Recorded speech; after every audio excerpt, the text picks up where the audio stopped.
What is the right way to approach an agent or publisher, either in person or online? Because I imagine you get some fairly inappropriate times when people try to pitch to you. Yes, there's the odd person, usually in the United States, who will say they've been pitched to underneath a toilet door. That is the wrong way to approach anyone underneath a toilet door. I think basically you want to approach people professionally.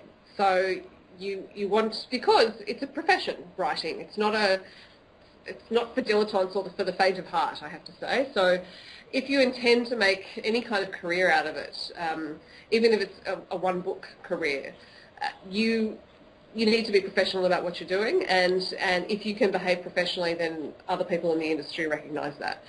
And it's also just common sense. I think it's in any kind of business situation, and it is a business situation if you're approaching an agent or publisher, you want to behave professionally. So the best thing to do is always to, if there are submission guidelines, follow those guidelines because they're there for a reason. Make sure that your proposal and your manuscripts, most importantly, are the best they can be. That doesn't mean they have to be perfect. It means it's the best you can do with them.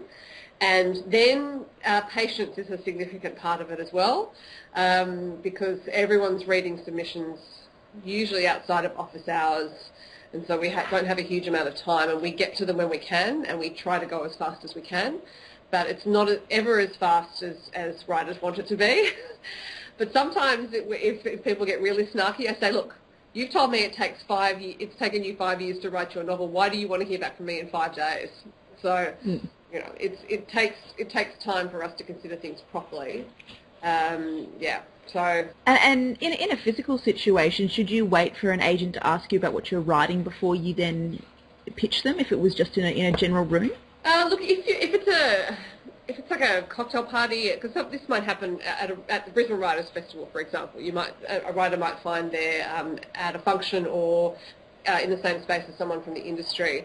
If that person's introduced to you as being an agent or a publisher, I think it's the polite thing to do would be to say, oh, I'm writing a novel about such and such, or I'm writing romance fiction, and that agent might say, oh, well, I don't look after romance. But if an author just launched into a pitch, they might be pitching to the wrong person, and they should also bear in mind that quite often agents and publishers can get overwhelmed by writers trying to describe their work to them, and we're unlikely to remember anyone who has spoken to us in those circumstances, just because there's a lot of information coming in.